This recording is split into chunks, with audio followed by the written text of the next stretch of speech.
ఈ వీడియో ఖచ్చితంగా ప్రతి పొలిటీషియన్ చూడాల్సిన ఒక వికీపీడియా లాంటిది అనుకోండి. ఎందుకు ఈ మాట చెబుతున్నానంటే దశాబ్దాలుగా ప్రధాన రాజకీయ పార్టీల్లో అవకాశాల కోసం ఎదురు చూసి ఒక చిన్న హోప్ రాగానే పట్టుకుని పాక్కుంటూ పైకి ఎగబాకే వాళ్ళు చాలామంది ఉంటారు. అక్కడ పాగా వేసే నేతలు ఎంతోమంది మన చుట్టూనే కనిపిస్తూ ఉన్నారు. రోజు మనం చూస్తున్నాం నిత్య రాజకీయాల్లో. బట్ ఆ కూర్చున్న చిటారు కొమ్మను తమ చేతులతో తావే నరుక్కోవడం ఎలా అనే విషయం మాత్రం లైవ్గా చూపించిన నేతలు మన చుట్టూ చాలామందే ఉన్నారు. ఇలాంటి వారిలో పిహెచ్డి చేసిన నేత ఎవరైనా ఉన్నారంటే దువ్వాడ శ్రీనివాస్ అని చెప్పొచ్చు. పిహెచ్డి అంటే మొన్న డాక్టరేట్ వచ్చింది కదా అని పొరపడొద్దు. ఎందుకు ఈ పిహెచ్డి చేశారని అన్నానో ఈ వీడియో మొత్తం చూసాక మీకే అర్థమైపోద్ది. రాజకీయాల్లో హత్యలుండో ఆత్మహత్యలే అనే నానుడికి కూడా live example Duvvada Srinivasarao political journey అయినా చెప్పొచ్చు. నమస్తే, నా పేరు సతీష్. ఈటీవీ సాక్షి టీవీలో సుదీర్ఘకాలం రిపోర్టర్గా, డెస్క్ జర్నలిస్ట్గా, షిఫ్ట్ ఇన్ఛార్జ్గా, బులెటిన్ ప్రొడ్యూసర్గా, ప్రోగ్రామ్ ప్రొడ్యూసర్ వరకు అనేక విభాగాల్లో పనిచేసిన అనుభవం ఉన్న ఒక సీనియర్ జర్నలిస్ట్గా ఈ వీడియో ప్రజాసేవలో ఉండే నేతలు, వారిని ఎన్నుకునే ఓటర్లు అంటే మన కోసం చేస్తున్న చివరి వరకు చూడండి. చాలా బాధ్యతతో చేస్తున్నా. ఈ వీడియో చూసే ముందు ఒక లైక్ కొట్టండి. అప్పుడే ఇలాంటి ఇంట్రెస్టింగ్ వీడియోలు రోజుకొకటి మీకోసం చేస్తుంటా ఖచ్చితంగా ఇంట్రెస్టింగ్గా ఉండేవి మాత్రమే చేస్తానని మీకు మాటిస్తున్నా. చాలా డెప్త్ అనలైజ్ చేస్తా. ఒక పొలిటికల్ కెరీర్, ఒక పొలిటీషియన్ పొలిటికల్ కెరీర్ ఎట్లా స్టార్ట్ అయింది, ఎట్లా మటాష్ అయ్యింది అనేది చాలా ఇంట్రెస్ట్గా ఉండబోతుంది. అందుకే ఫస్టే ఒక లైక్ కొట్టి ఆ తర్వాత వీడియో చూడడం అయితే స్టార్ట్ చేయండి. అలాగే ఫస్ట్ టైం చూసే వాళ్ళు సబ్స్క్రైబ్ కూడా చేసుకోండి. ఇక దువ్వాడ శ్రీనివాస్ను వైసీపీ అధినేత జగన్మోహన్ రెడ్డి ఆదేశాల మేరకు పార్టీ నుంచి అయితే సస్పెండ్ చేసేసారు. సస్పెండ్ చేస్తూ ఏం చెప్పారు? పార్టీ కేంద్ర కార్యాలయం విడుదల చేసిన లెటర్ హెడ్లో పార్టీకి సంబంధించిన క్రమశిక్షణను ఉల్లంఘించారంటూ దువ్వాడపై ఫిర్యాదులు వచ్చిన నేపథ్యంలోనే పార్టీ క్రమశిక్షణ కమిటీ సిఫార్సుల మేరకు పార్టీ అధినేత జగన్ ఆదేశాలతో అతడిపై వేటు వేస్తున్నట్లు వైసీపీ లెటర్ హెడ్లో రాసి మీడియాకి అయితే విడుదల చేశారు. ఇక్కడ చాలా ఇంపార్టెంట్ విషయం ఏంటంటే వైసీపీ తీసుకునే ఈ నిర్ణయం మామూలు సాదాసీదా నిర్ణయం అయితే కాదు.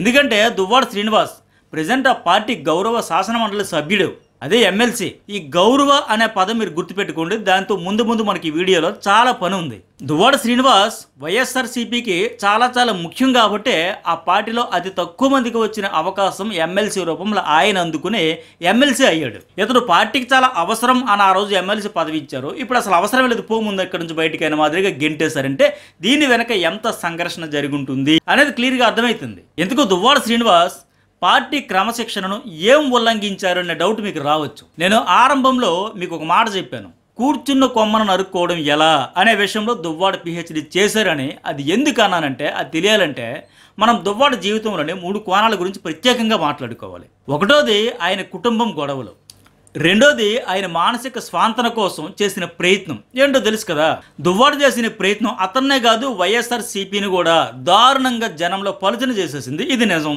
ఇక మూడోది దువ్వాడ దారి తీరు తెన్ను తెలియని ప్రయాణం. ఈ మూడింటితో దువ్వాడ శ్రీనివాస్ తన రాజకీయ భవిష్యత్తుకు తానే మరణ శాసనం రాసుకున్నాడు. No doubt.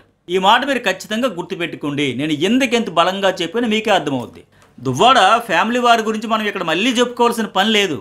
కూటమి ప్రభుత్వం కొలువు తీరిన తర్వాత గత 10 నెలల్లో వాళ్ళ పాలన కంటే దువ్వాడ ఇంటి గొడవలు, దువ్వాడ రచ్చ, దువ్వాడ చుట్టూ గొడవలే సోషల్ మీడియాలో ఎక్కువ హైలైట్ అయ్యాయంటే అతిశయోక్తి కాదు. దువ్వాడ వాణి శ్రీనివాస్ మధ్య ఎన్నికల ముందు నుంచి గొడవలు జరగడం, జగన్ వైసీపీ పెద్దలు పంచాయతీలు తీర్చడం, చివరికి టికెట్ విషయంలో కూడా పెద్ద రగడే జరగడం, ఇవన్నీ చూసాం. ఈ నేపథ్యంలో టికెట్ ఎవరికి? వాణిక శ్రీనిక ఎవరికి టికెట్ అనేది కూడా రోజుల తరబడి పార్టీలో బయట హడావిడి చాలా నడిచింది. ఎలాగైతేనే చివరికి దువ్వాడ శ్రీనికే టెక్కలి టికెట్ అయితే దక్కింది. బట్ టెక్కలిలో టీడీపీ మీద గెలవడం అంటే పులిపైకి ఎక్కి స్వారీ చేయడమే. ఈ మాట నేను ఊరికే చెప్పట్లా. టీడీపీ పుట్టినాక 2 బై ఎలక్షన్లతో కలిపి 12 ఎన్నికలు జరిగితే 9 సార్లు టీడీపీనే గెలిచింది. అక్కడ స్వయంగా ఆ పార్టీ అధినేత వ్యవస్థాపక అధ్యక్షుడు ఎన్టీ రామారావు వచ్చి 94లో టెక్కిల్లో పోటీ చేసి గెలిచారు. అందుకే మొన్న ఎలక్షన్లతో కలిపి ఇప్పటికి 2 సార్లు కింజరాపు అచ్చెన్నాయుడు మీద టెక్కిలలో పోటీ చేసి దువ్వాడ శ్రీనివాస్ ఓడిపోయారు. ఒకవైపు ఎన్నికల వేడి, మరోవైపు ఇంటిలో భార్య వాణితో వాడి ఈ గొడవల మధ్య నలిగిపోయిన దువ్వాడ శ్రీనివాస్ స్వాంతన కోసం ఈ మాధురి ఎవరైతే ఉన్నారో ఆమె చెంత చేరాడు. ఆ స్వాంతన కోరుకున్నాడు, అక్కడ అది లభించింది. సో అక్కడ వాలిపోయాడు. ఇదే నేను ఇంతకు ముందు చెప్పినట్టుగా ఆయన జీవితంలో 3 కోణాల గురించి మాట్లాడాలన్నాను కదా. ఇది చాప్టర్ 2. వైసీపీ నుంచి దువ్వాడను బయటికి గెంటేయడానికి మెయిన్ రీజన్ కూడా ఇదే. ఇది జగమెరిగిన సత్యం. దువ్వాడ శ్రీను, దివ్యల మాధురి ఇద్దరికి ఒకరిపై ఒకరికి మనసుపడింది, ఇష్టపడ్డారు, ఒక గూటికి చేరారు. అది వాళ్ళ ఇష్టం, వాళ్ళ 2 కుటుంబాలకి తప్ప. దీనివల్ల మిగతా ఎవ్వరికి ఏ అభ్యంతరం లేదు, అవసరం లేదు కూడా. ఎక్కడో ఎవరో ఇద్దరు ఏదో చేసుకుంటే ఎవడికి కావాలి, ఎవరు బాధ వాడిది, ఎవడి గోల వాడిది, అవసరమే లేదు. కానీ కానీ మన భారతీయ సభ్య సమాజంలో ఎవ్వరూ ఎప్పుడు ఎక్కడా చేయకూడని కొన్ని బ్లెండర్స్ దువ్వాడ మాధురి కలిపి చేసేశారు. ప్రజా జీవితంలో ఉన్న ఆయన చేయకూడని బ్లెండర్స్ పబ్లిక్గా చేసేసాడు. వాటిలో ముఖ్యమైన ఒక 2-3 విషయాలు చెబుతా, ఎందుకంటే మిగతాదంతా మీరు గత 10 నెలలుగా చూస్తూనే ఉన్నారు. దువ్వాడ శ్రీనివాస్ జాఫర్ సహా కొన్ని ఇంటర్వ్యూల్లో క్లియర్గా ఒక విషయం చెప్పేశాడు. ఏమి, ఇద్దరం ఇష్టపడ్డాం, బాధలో ఉన్నాం, మీ దగ్గర దాయడానికి ఏం లేదు, ఆ రకంగానూ ఇద్దరం కలిసాం అంటూ బయట పెట్టేశాడు. బహిరంగంగానే చెప్పారు వాళ్ళు. ఇంత పబ్లిక్గా చెప్పేసి లక్షల మంది అది చూశాక మళ్ళీ వచ్చి మా ఇద్దరి మధ్య ఏం లేదని కొన్నాళ్ళు, ఆ తర్వాత మళ్ళీ ఇష్టపడ్డాం, పెళ్లి చేసుకుంటామని కొన్నాళ్ళు చెప్పుకుంటూ వచ్చారు. ఇంకా చివరాఖరికి మేమిద్దరం అధికారికంగా భార్యాభర్తలమే అన్నట్టుగానే ఈ జోడి అటు ఇచ్చాపురం నుంచి ఇటు హైదరాబాద్ వరకు రోజు చట్టాపట్టాలు వేసుకొని తిరుగుతూ గుళ్ళు గోపురాలకు వెళ్ళి రీల్స్ చేస్తూ రచ్చో రచ్చస్స రచ్చభ్య అన్న మాదిరిగానే బిహేవ్ చేసింది. ఇంక చెప్పేది ఏముంది, అంతా చూస్తూనే ఉన్నారు. ఇక్కడ వీళ్ళిద్దరూ గుట్టు చప్పుడు కాకుండా ఎక్కడో ఏదో చేసుకుంటే అది ఎవరికి సంబంధం లేదు, ఎవరికి అక్కర్లా పట్టించుకునే పరిస్థితే లేదు. కానీ ప్రజా జీవితంలో ఉంటూ పబ్లిక్ ప్లాట్ఫామ్ మీద అతనికి ఒక భార్య, 2 ఆడపిల్లలు ఉన్నారు, ఈమెకు భర్త, 2 పిల్లలు ఉన్నారు. ఇలాంటి నేపథ్యంలో కనీసం ఇంగిత జ్ఞానం ఉన్న ఎవరైనా సరే ఇలాంటివి బహిరంగంగా కోట్ల మంది కళ్ళు చూస్తుండగా చేసేటప్పుడు ఆ పిల్లల గురించి, వాళ్ళ ఫ్యామిలీ గురించి కూడా ఆలోచించాలి కదా. అది వీళ్ళు ఏమాత్రం ఆలోచించలేదు. దానివల్ల కుటుంబాలు బాగా సఫర్ అయ్యాయి. ఇక్కడ మాధురి భర్త నిజంగా దారుణంగా ట్రోలింగ్కి గురయ్యాడు ఆయన. ఎందుకంటే నా భార్య బంగారం, నా భార్యకి లేనిపోని వంట కట్టకండి, నేను డబ్బులు పంపిస్తా, మా ఆవిడికి ఏం తక్కువ, మా ఆవిడికి అన్నీ సమకూర్చాను అని బహిరంగంగా ఆయన చెప్పాడు, కవర్ చేసుకుంటూ వచ్చాడు.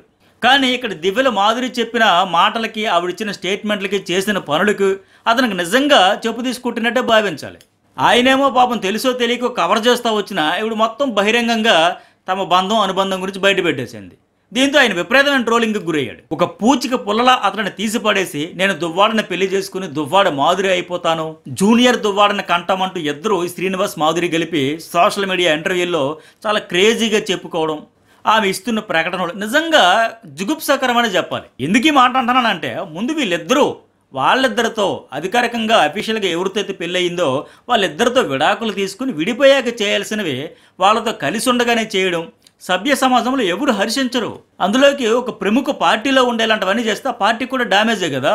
ఇలా చెప్పుకుంటూ వెళ్తే వీళ్ళ జోడీ గురించి ఎన్ని చెప్పినా పుంకాలైనా చాలవు. ఇక దువ్వాడ 3వ పొరపాటు ఏంటి, దారి తెన్నులేని రాజకీయ ప్రయాణం. ఈ ప్రయాణంలోనూ అంతా మాధురియే ఉంది. ఇక్కడ ఇంకో ముఖ్యమైన పాయింట్ ఏంటంటే, అసలు వీళ్ళిద్దరు ఎందుకు కలిశారు, ఎవరు ముందుగా ఎవరిని అప్రోచ్ అయ్యారు అనేది చూస్తే దీనికి సమాధానం కూడా వీళ్ళే చెప్పేశారు. పైగా వీళ్ళిద్దరి పరిచయానికి సంబంధించిన చాటింగ్ను దువ్వాడ శ్రీనివాస్ కుమార్తె కొన్ని నెలల కిందట మీడియాకు విడుదల చేశారు. వాటన్నింటిని బట్టి నాకు మీరంటే ఇష్టం, మీతో కలిసి సాగాలని ఉంది, మీరు గ్రేటు, మీరు తోపు అంటూ మాధురే శ్రీనివాస్కి మెసేజ్లు చేసినట్టు అర్థమవుతుంది. అక్కడ ఆమెకు రాజకీయంగా ఎదగాలన్న తపన నేను ఆరంభంలో చెప్పాను కదా, అలా ఒక్కో నేత ఒక్కో స్టైల్లో వారికి దొరికిన చిన్న ఓడను పట్టుకొని పైకి ఎగబాకుతూ వెళ్ళి పీఠంపై కూర్చుంటారు. అట్లా ఆమెకు రాజకీయంగా ఎదగాలన్న తపన ఉండింది. ఆ తపన ఇక్కడ మాధురి రాజకీయ ప్రయాణానికి శ్రీనివాస్ ఓడలా కనిపించాడు. ఈ ఓడ పట్టుకుని పైకి పాక్కుంటూ పైకి పోదామని ఆవిడ ప్లాన్ వేసుకుంది. ఇక శ్రీనివాస్ కూడా భార్యతో నిత్యం గొడవల నేపథ్యంలో స్వాంతన కోసం మాధురి చెంతకు చేరాడు. ఎందుకంటే ఇంటికి వస్తే ప్రేమగా పలకరించే వాళ్ళు లేక, కనీసం భోజనం పెట్టేవాళ్ళు లేక ఏళ్ల తరబడి కుమిలిపోయానంటూ ఆయనే స్వయంగా మీడియాతో ఆవేదన వ్యక్తం చేసుకున్నాడు. ఆయనకి ఇంటిలో దొరకనవన్నీ ఈమె పెట్టడంతో ఇంకేముంది, ఇదే బాగుందని అతను కూడా ఫిక్స్ అయిపోయాడు. ఇప్పటికి అసలు పాయింట్లోకి వద్దాం. వీళ్ళిద్దరి వ్యవహారం, వీడియోలు, రీల్స్ దెబ్బకు రాష్ట్రంలోనే ఒక కామెడీ పీస్గా దువ్వాడ శ్రీనివాస్ మారిపోయాడు అనేది 100% వాస్తవం. అతను కామెడీ పీస్ అయిపోతే ఆ కాన్స్టిట్యున్సీకి మరో నేతను వెతికి తెచ్చుకోవచ్చు. కానీ వీళ్ళ దెబ్బకు వైసీపీకి ఉన్న సీరియస్నెస్, జనంలో ఉన్న అభిప్రాయం కొద్దిగా మారిపోవడం ఖచ్చితంగా జరుగుతుంది కూడా. దువ్వాడ శ్రీనివాస్ అనగానే ఒక వైసీపీ లీడర్, వైసీపీ ఎమ్మెల్సీ అనేది ప్రతి ఒక్కరికి గుర్తొస్తుంది. మరి అలాంటప్పుడు ఈయన ఇట్లా బిహేవ్ చేస్తూ ఉంటే అది ఎట్లా అవుతుంది? ఆ పార్టీకి జనంలో చులకన అయిపోయే పరిస్థితి వచ్చింది. ఈ విషయం స్వయంగా నాతోనే చాలామంది వైసీపీ నేతలు మాటల సందర్భంలో చెప్పారు కూడా. వీడెవడండి బాబు మా పార్టీకి డాష్లో దాపురించాడు చి అని వాళ్ళు అనుకోని రోజు లేదు. మామూలుగా అయితే ఇప్పుడున్న రాజకీయ వ్యూహకర్తలు ఎదుటి పార్టీల లీడర్లకు ట్యాగులు జోడించి లింకులు కలిపి జనంలో కామెడీ పీసులుగా మార్చాలని ట్రోలింగ్ చేస్తారు, ప్రచారం చేస్తారు. బట్ ఇక్కడ మాధురి దువ్వాడ శ్రీనివాస్ కలిసి చేసే పనుల వల్ల ప్రతిపక్షాలు బురద జల్లాల్సిన పనే లేకుండా వీళ్ళే ఆ బురదను తెచ్చి వైసీపీపై పెద్ద డ్రమ్ములతో కుమ్మరించి పోసేస్తూ ఉన్నారు. బట్టలు కొట్టి వ్యాపారాల నుంచి దుకాణాల రెబ్బన కటింగ్ల వరకు ఏ ప్రోగ్రాం జరిగినా వీళ్ళిద్దరూ కామెడీ పేరు అక్కడ ఎంటర్ అయిపోయి ఎంటర్టైనర్స్ అయిపోయారు. ఇంకా పైగా ముసిముసి నవ్వులతో సిగ్గులు ఒలకబోస్తూ జూనియర్ దువ్వాడని కంటాం అని అదేదో గొప్పలా చెప్పారు. అది ప్యూర్లీ మీ పర్సనల్, అది మీరు ఏమైనా చేసుకోవచ్చు, మీ పర్సనల్. కానీ రాజకీయ జీవితంలో ఉండేటప్పుడు ప్రతిదీ కౌంటే, ప్రతిదీ ఇంపార్టెంటే. ఒక ప్రముఖ పార్టీలో ఉండేటప్పుడు, రాజకీయ జీవితంలో ఉండేటప్పుడు, ఒక బాధ్యత కలిగిన పదవిలో ఉండేటప్పుడు ప్రతిదీ కౌంటే, ప్రతిదీ ఇంపార్టెంట్. ఆ విషయం మర్చిపోయారే. తమ రిలేషన్ అడల్టరీ అని బహిరంగంగా చెప్పారు. ఈ మాటకు అర్థం తెలిసి చెప్పారు, తెలియకుండా చెప్పారు, కానీ ఈ మాటతో మరింత నవ్వులు పాలైపోయారు. సొంత పార్టీ నేతలు, కార్యకర్తలు, అభిమానులు కూడా వచ్చి దీని అమ్మ జీవితం అని చేదరించుకున్న పరిస్థితి వచ్చేసింది ఆ మాటతో. ఎందుకంటే వాళ్ళిద్దరూ చెప్పిన అడల్టరీ పదానికి గూగుల్లో మీనింగ్ సెట్ చేసి వచ్చిన పదాలతో ట్రోలింగ్ చేసి పడేశారు. ఇలా ప్రతి దశలో కూడా పెంట చేసుకున్నారన్నమాట. పైగా అన్నింటికంటే కామెడీ ఏంటంటే దువ్వాడికి doctorate. Day Spring International University గౌరవ డాక్టరేట్ను దువ్వాడికి ప్రదానం చేసింది. ఇటీవల హైదరాబాద్లోని ఓ హోటల్లో ఆ డాక్టరేట్ ఆయన అందుకోవడం, పక్కనే మాధురి ఉండడం, ఇద్దరూ కలిసి ఫోటోలు వీడియోలకు పోజులు ఇవ్వడం అనేది ఏదైతే జరిగిందో అది ఆయన రాజకీయ పర్సనల్ లైఫ్ జర్నీకి కనీసం వేసం ఎత్తి కూడా ఉపయోగపడకపోగా మరింత ఎగతాళిగా మారిపోయింది, మరింత డ్యామేజ్ చేసి పడేసింది. నాకు తెలిసి దువ్వాడను ఓ కామెడీ పీస్గా పతాక స్థాయికి తీసుకెళ్ళింది ఈ అగౌరవ డాక్టరేట్ అనే చెప్పాలి. ఎందుకంటే ఆ డాక్టరేట్ వల్ల ఆయనకేం గౌరవం రాలా, అగౌరవమే మిగిలింది. పైగా దానిలో వాళ్ళు ఎందుకు ఈ డాక్టరేట్ ఇచ్చారు అనేది ఏం రాశారో తెలుసా? దువ్వాడ చేసిన గొప్ప సామాజిక సేవ, ఆయనకు వృత్తి పట్ల ఉన్న నిబద్ధత, ఈ రెండే చూసి డాక్టరేట్ ఇచ్చారంట. ఇది క్లియర్గా ఫేక్ పట్టా అని ఈ మాటతో తేలిపోయింది. ఎందుకంటే దువ్వాడ చేసిన సామాజిక సేవ ఏంటి అనేది పక్కన పెడితే ఆయనకు తన వృత్తి మీద నిబద్ధతతో ఉండడం ఏంటి కామెడీ కాకపోతే? ఆయన సామాజిక సేవ కాదు, మాధురి సేవ, మాధురి పట్ల నిబద్ధతతో ఉన్నాడు తప్ప ప్రజా జీవితంలో ఉన్నాను, ఒక బాధ్యత గల పదవిలో ఉన్నానని ఏనాడైనా ఆ నిబద్ధత కనబడిందా? ఒక ప్రజాప్రతినిధి అంటే ప్రధానంగా ఉండాల్సింది గౌరవ భావం కాపాడుకోవడం. నేను ఇంతకు ముందు చెప్పాను కదా, గౌరవం అనే మాటను గుర్తుపెట్టుకోండి, ముందు దీంతో మనకు చాలా పని ఉందని. సో ఇందుకే చెప్పింది. దువ్వాడ గత 2 దశాబ్దాలుగా సంపాదించుకున్న గౌరవం అంతా గత 9 నెలల్లో పూర్తిగా కోల్పోయాడు. చేతులా చేసుకున్నాడు ఆయన. అతను ప్రజాప్రతినిధిగా కాకుండా ఒక ఇన్స్టా రీల్గా, సోషల్ మీడియా ఫేమస్ స్టార్గా జనం చూస్తూ సెల్ఫీలు దిగుతున్నారు ఇప్పుడు. అందుకే ఈ నకిలీ యూనివర్సిటీ ఇచ్చిన ఈ నకిలీ డాక్టరేట్ ఏదైతే అతను తీసుకున్నాడో అది అతని పతనానికి పరాకాష్ఠనే చెప్పాలి. పార్టీ నుంచి అతనిని బయటికి గెంటేయడానికి కూడా ఇక ఈ చేష్టలు భరించలేం అనే మెసేజ్ ఇవ్వడానికే అన్నది వాస్తవం. ఒక రాజకీయ పార్టీ మనుగడనే ప్రశ్నార్థకంగా మార్చేసే కామెడీ పీస్గా మారిపోయిన నేతల వల్ల ఆ పార్టీకి ఉపయోగం లేకపోగా పూడ్చుకోలేనంత నష్టం కలుగుతుంది అనడానికి ఇది ఒక ఎగ్జాంపుల్. ఇలాంటి పొలిటీషియన్స్ ఒక ఎగ్జాంపుల్. ఆలస్యంగానైనా సరే అది గుర్తించే వైసీపీలో నుంచి దువ్వాడను పంపించేశారు. అది కూడా ఎమ్మెల్సీగా అతనికి మరో ఏడాది సమయం ఉండగానే ఇక చాలు, దయచేయి నీ సేవలు చాలు ఇంకా అని బయటికి గెంటేశారు. దువ్వాడను చూస్తే నాకేమనిపిస్తుందంటే మనకి జీవితంలో ఎదురయ్యే కొంతమంది సీరియస్ పర్సనాలిటీలు తర్వాత ఒక దశ నుంచి కామెడీ పీసులుగా మారిపోతారు. సేమ్ దువ్వాడ పరిస్థితి అదే అయిపోయింది. నేను స్టార్టింగ్లో చెప్పే చూడండి, రాజకీయాల్లో హత్యలుండవు, ఆత్మహత్యలు అనే నానుడికి లైవ్ ఎగ్జాంపుల్ అని ఈ దువ్వాడ శ్రీనివాస్ అంతే. ఆయన రాజకీయ జీవితాన్ని ఆయన స్వయంగా చేతుల ఆయన చేష్టలతో, ఆయన మాటలతో ఆయనే సమాధి కట్టేసుకున్నాడు. అతను ఒకప్పుడు ఎంత దూకుడుగా ఉండేవాడు, నోటితో పలకకూడని మాటలు ఎన్ని పలికాడు. పవన్ కళ్యాణ్ లాంటి నేతలను ఎంత దారుణంగా తిట్టాడో అందరం చూసాం. అలాంటి దువ్వాడ తన గొయ్యి తానే తీసుకుని పార్టీని కూడా బలి చేస్తూ ఉండడం వల్లే జనంలో మరింత పలుచన అయిపోతామని భయపడి అతను బయటికి గెంటేశారు ఇప్పుడు వైసీపీ నుంచి. ఇక దువ్వాడికి రాజకీయంగా గడ్డు కాలమే, నో డౌట్. ఎందుకంటే వైసీపీ నుంచి బయటకు వచ్చిన చాలామంది టీడీపీ, జనసేన, బీజేపీలో చేరుతున్నారు.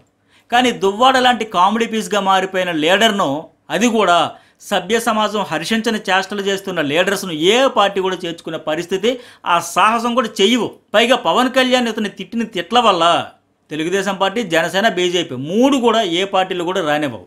సో ఇప్పుడు కిమ్ కర్తవ్యం అనేది చూస్తే ఏమీ లేదు, శూన్యంలోనికి చూస్తూ ఈ చుక్కతో పాటు ఆ చుక్కలను లెక్కేసుకుంటూ పిసుక్కోవడం తప్ప దువ్వాడ చేయగలిగేది ఏమీ లేదు. అందుకే ప్రజా జీవితంలో ఉండే లీడర్స్ కేవలం వారి ఐహిక సుఖాలే కాదు, వాటి వల్ల వచ్చే పరివేషణాలను కూడా ముందుగానే గుర్తెరిగి నడుచుకోకుంటే ఇదే గతి పడుతుంది అనడానికి దువ్వాడ శ్రీనివాస్ ప్రత్యక్ష నిదర్శనం. ఎన్నెన్నో ఆశలతో దువ్వాడ ద్వారా రాజకీయాలు ఎదగలిగిన తపన ఉన్న మాధురి భవిష్యత్తు కూడా ఇప్పుడు ప్రశ్నార్థకంగా మారింది. ఇక కాంచీపురం వకిలా సిల్క్స్ చీరలు అమ్ముకోవాల్సిందేనా, లేక ఏదైనా రాజకీయ పార్టీ తలుపులు ఈ జోడీ కోసం తెరుచుకుంటాయో వేచి చూడాల్సిందే.